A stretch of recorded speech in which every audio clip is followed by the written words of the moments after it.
तो आज हम मिनिमली इन्वेजिव थ्रेड लिफ्ट्स के बारे में बात करेंगे। अगर आपकी स्किन बहुत ज़्यादा लूज़ है और आपके फेस के ऊपर सैगनेस आ चुकी है, आपने वेट लूज़ किया है, तो उसके आपकी स्किन बहुत लूज़ हो चुकी है, तो आप थ्रेड लिफ्ट्स का प्रोसीजर करवा सकते हो।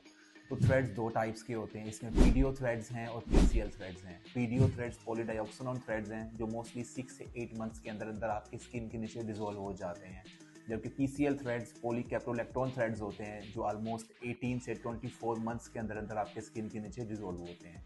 पीडीओ थ्रेड्स छोटे थ्रेड्स होते हैं स्किन के नेजोलेबियल फोल्ड्स के लिए, क्रोज फीट लाइंस के लिए हम मोस्टली यूज़ करते हैं, जबकि पीसीएल थ्रेड्स बड़े थ्रेड्स होते हैं फेशियल कॉन्टोरिंग प्रोसीजर्स के अंदर या फेस को टाइटन अप करने के लिए पीसीएल थ्रेड्स यूज़ करते हैं।